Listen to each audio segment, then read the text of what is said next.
Don't make me hurt you, Eddie. I'm totally serious. A couple of months ago, I got myself the Dolphin Emulator after I was suggested to get for some games that are not on Steam. Dolphin Emulator works on ROMs of GameCube and Nintendo Wii games, and since I never owned either of those two when I was growing up, I decided to go for some games I have never gotten to play yet, like The Legend of Zelda Wind Waker, but this video is not about that game. Seeing how the 2018 Spider-Man game is now on PC, and since Activision lost the license for the Spider-Man games, which are no longer on Steam, I decided, leading up to the PC release, to try some of those Spider-Man games. One of which I still have some nostalgia from when I had it on PlayStation 2, and one I have never played but heard mixed responses of. Both of those games are relatively short, so this won't be a recap review, but more of an experience commentary on how playing them on the Dolphin Emulator went for me. First of all, it took almost an entire day to download each of these things, and after they were downloaded, I had to look up a guide on how to map out my Xbox controllers for GameCube and the Wii controls. And believe me, that latter one ended up giving me grey hairs, I think. Okay, we're starting with the Ultimate Spider-Man on GameCube, which was made as a spin-off to the comic book series by the same name, and was written by the same author, Brian Michael Bendis, back when he was still good enough not to write word salads. Also, I need to bring this up. GameCube had external memory cards that I was unable to purchase for the emulation, so instead of making a game profile to save the game here and there, I had to do with the emulator's save states. The game opens with the story montage explaining the Ultimate Spider-Man's origin story, his friendship with the Ultimate Eddie Brock, and how the Ultimate Venom symbiote was made in a lab instead of being an alien entity. Then we get a montage of what happened leading up to issue 37, where Ultimate Venom is confronting Ultimate Peter Parker on a rainy football field, where the game pretty much starts with a boss fight. Our fathers died to create me, and now you will too. That leads down the street and then a time skip of a couple of weeks before the main game actually starts. We now play as the Ultimate Peter Parker, who leaves school with the Ultimate Mary Jane Watson, who says she has not fixed his suit yet, so Peter says he will go pick up his web shooters from his home, and then web swing around in letting everyone see him be Spider-Man without his costume. Then he picks it up from Mary Jane, who has finished fixing it, and then it's business as usual, starting with the Ultimate Shocker, who is a miserable joke. Back off! I never knew your name was Herman. I'll go easy on you this time, Herman. I'll only use my webs. I'll kill ya! Shocker has been turned into a joke. Okay, lucky shot, and that was the only he got.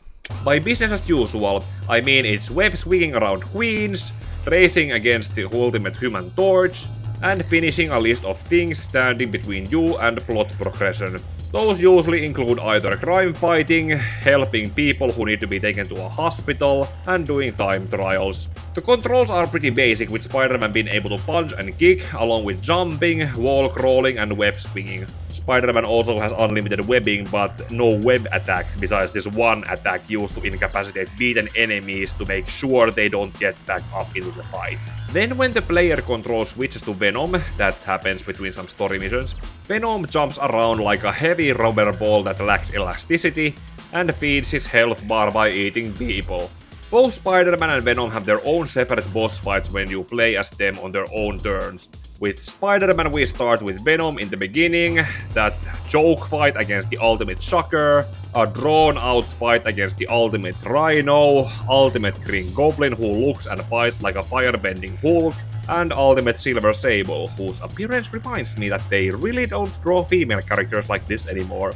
Venom, on the other hand, when he is not being a repeated boss fight against Spider-Man, he has a bar fight against Ultimate Wolverine, Ultimate Electro, who is responsible for the Amazing Spider-Man 2, Ultimate Silver Sable once more, and Ultimate Beetle, of whom I know just that I once saw him make a cameo in the second PlayStation 1 Spider-Man game. Spider-Man and Venom fight each other about 5 times, with the fourth one having Spider-Man taken over by the Carnage symbiote, which, like the Venom symbiote, was created in a lab. The Venom vs Electro and Spider-Man vs Venom round 3 fights have an interesting dynamic then, which also turn them into escort missions, where you need to fight the fights quickly enough while protecting someone who has been knocked out cold. In the former, it's to protect Spider-Man himself, and in the latter, it's Silver Sable. As for the game's story, it's rather bare bones, by being a bunch of series of events that tie into the Ultimate Spider-Man comic series, meaning that I would need to go over them to do a recap review out of this game.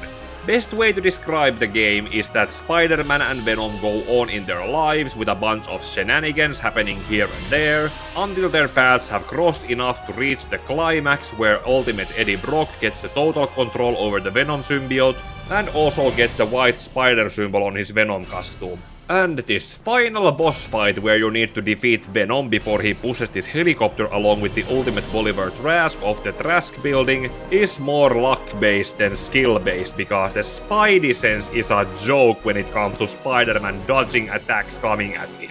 I do recognize the charm this game used to have when I first played it on PlayStation 2 all those years ago, but the way how it ends makes it clear that this was planned to get a sequel, of which without it just feels like a story arc that never got a closure.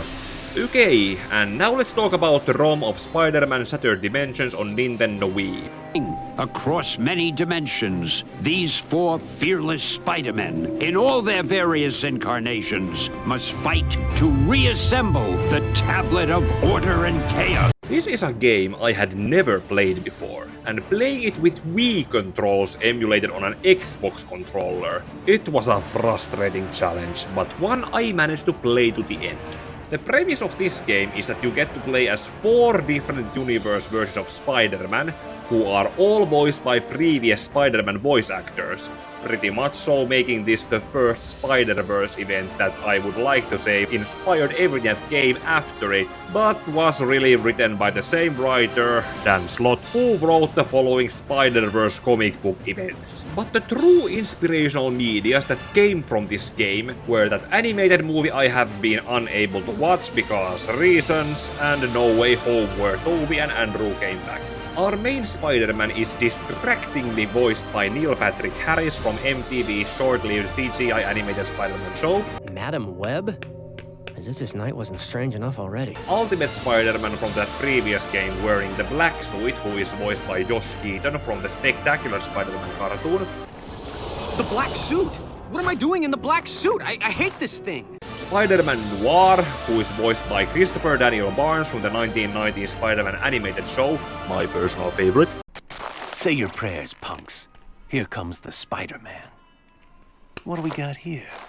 And Spider-Man 2099, voiced by Dan Gilzevan from the 1981 Spider-Man and His Amazing Friends cartoon.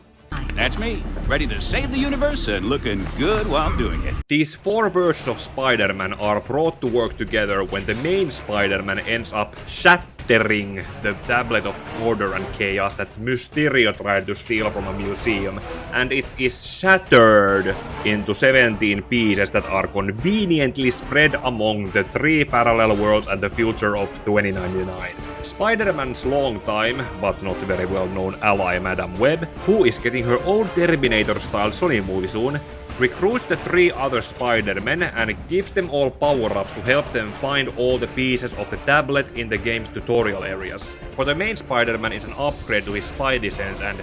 I believe the technical term is Stickum powers. Stickum? No, those are called wall-crawling powers. They have always been called wall-crawling powers. Also, the opening tutorial level with the main Spider-Man has the graphics messed up like this on the emulator, and it was not the only thing that suffered from this. The Ultimate Spider-Man has his graphics just fine, and he is given the black suit symbiote, probably to separate him from the main Spider-Man as they are wearing similar costumes. Spider-Man 2099 is given a spidey sense that he usually doesn't have, and it works like a temporary time stop ability like. And Spider-Man Noir, or Spider-Man Rouge, as the ROM's graphics turn these dark stealth areas red for some reason. He has his web control upgraded to match with the others, but he is still weaker than the others by being the reverse One-Punch Man. Meaning that outside of the boss fights in these stealth sections similar to Batman Arkham Asylum, Spider-Man Rouge cannot throw a punch to save his life if seen by the enemy NPCs. With these 4 Spider-Men, the game is then split into 3 acts with 4 levels for each web-slinger, where their enemies have gotten their hands onto the pieces of the tablet and gained power-ups too dangerous to be left in their position. Act 1 has our main Spider-Man go up against Kraven the Hunter and his school of Cobra Kai ripoffs. Men, remember what I have taught you. Strike hard, strike fast, and show no mercy. Who gains a speed boost from the tablet. Meanwhile, Spider-Man Rouge faces off against his version of Hammerhead, who was created for this game by the way. Spider-Man 2099 goes against his version of the Hobgoblin, also created for this game. And Ultimate Spider-Man goes up against the Ultimate Electro, who again is responsible for the Amazing Spider-Man 2. Deal. ほう、向かってくるのか。逃げずにこのディオに近づいてくるのか。近づかなきゃてめえをぶちのめせないんでな。ほうほう。では十分近づくがよい。Act 2 sees our main Spider-Man confronting Sandman, who has developed 2 other side personalities from having found a piece of the tablet, and probably identifies now as we, ourselves, and us, and probably wants people to refer to himself as they, them. Spider-Man Rouge goes after his Uncle Ben's killer slash consumer, aka Vulture, who is a cannibal by the way. What's the matter, Toombs? No humans around for dinner? And in the boss fight, the graphics become more fixed enough for me to call him Spider-Man Noir again. During this boss fight against the Noir version of Vulture, the game also began to crash when I did certain attacks, and after being forced to boot up the game a couple of times, I came to realize that unlike with GameCube, Nintendo Wii used to have an internal memory card, and I didn't need to make save states to save my game, since the autosave had been on the entire time. Unfortunately, when I then went to play as Spider-Man 2099 in confronting his version of Scorpion next, I made the grave error of purchasing the ground charge attack power-up, which is activated with the same button prompts on the emulator as the web swinging and web zip moves. That came back to haunt me for the rest of the game, where if I tried to web swing or web zip to a vantage point, I instead ended up making Spider-Man I was playing as to charge down towards the floor if I was too close to it. Fortunately, this was not a problem when going up against the Ultimate Deadpool as the Ultimate Spider-Man, as the challenges Deadpool ended up putting Spider-Man go through included heights and bodies of water, where the game seemed to know not to do ground charge attacks. Unfortunately, as we now live in the post-Ryan Reynolds Deadpool world, this Nolan North-voiced version sounds more like Nathan Drake, who is so close to reaching an orgasm.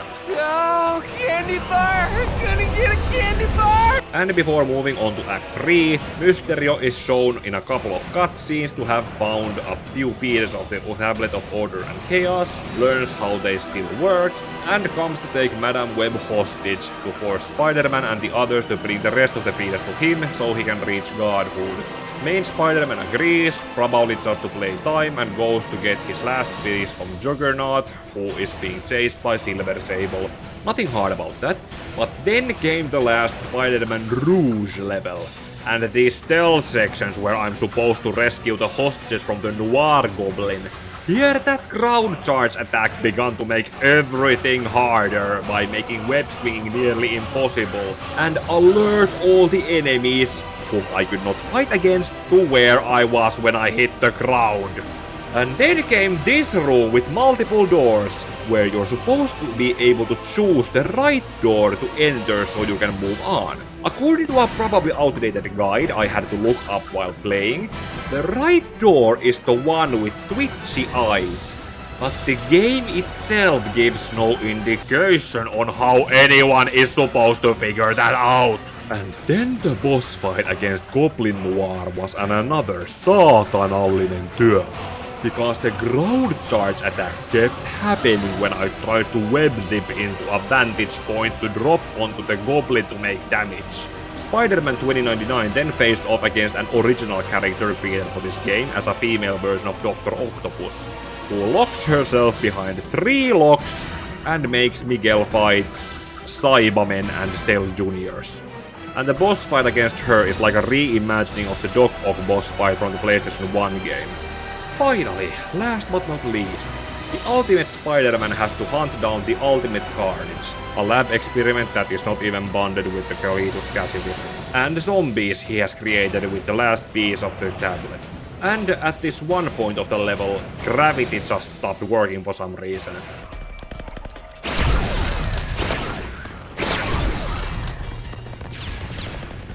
Okay, this is one of those times when the ground attack would be useful. With all the pieces of the tablet now collected, Spider-Man is forced to give them to Mysterio to get Madame Web freed alive, and Mysterio has to be fought as the final boss. Madame Web brings all 4 Spider-Men to fight Mysterio, one at a time on their own turns, where they then end up shifting out for another to take over once their work is done. Spider-Man Rouge is first made to stealthily reach Mysterio in this distortion world Giratina loaned to him probably, and show that he can throw a punch.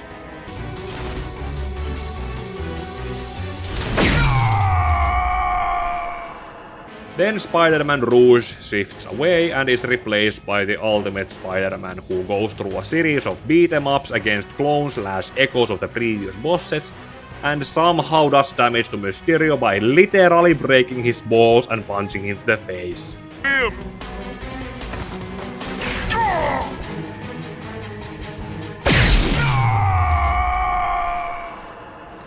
Shift to Spider-Man 2099, who free falls towards Mysterio at a distance and uses the falling momentum to break the fishbowl.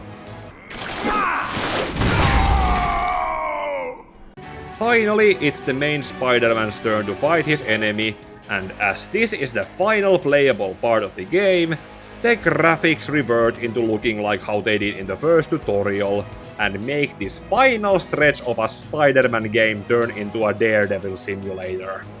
Our main Spider-Man has to fight waves of enemies on 3 islands surrounding Mysterio until a piece of debris becomes available for throwing and the enemies stop coming. Oh, and these are supposed to be aimed at with the Wiimote, which I emulated to be on the left stick on my Xbox controller. And I'm happy this game only had one part where this had to be done under a time limit. Okay, that is done 3 times, then Spider-Man finishes breaking Mysterio's fishbowl. You won't! Don't! No!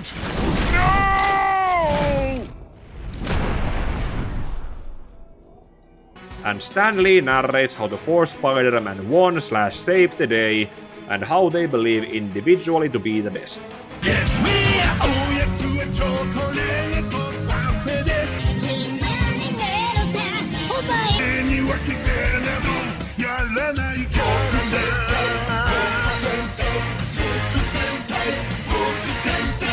It was frustrating, but I managed to finish this game. Before I end this video and start working on my recap review on the PC remastered version of the 2018 Spider-Man game, I would like to ask Marvel and Disney, who are more than likely not going to see this video, to allow Activision to put these games along with Web of Shadows, Edge of Time, the Amazing Spider-Man games and the Raimi film tie-ins back in stores, so they could be bought legally and played as they were originally supposed to. Ultimate Spider-Man was pretty much okay to emulate as a GameCube ROM, but this Wii ROM was something I had to push myself to get through once I got far enough not to quit halfway through. especially with the Noir Vulture fight, and buying that goddamn ground charge attack that made this game harder than it was supposed to be on emulator controls. Let people like me, who never got to play some of these games to get to play them the way they were supposed to, you are literally leaving money on the table by encouraging people to use emulators. Okay, that was my experience in going through these old games on Dolphin Emulator, and the video is over now. Like if you watched this video to the end, comment if you played these games when they were still available for purchase, share the video to grow my audience, and subscribe for my following videos, which will include that recap review on Spider-Man 2018 on PC. Also, ding the bell to be alerted for a chance to chat with me when I do gameplay streams, and may your heart be your guiding key.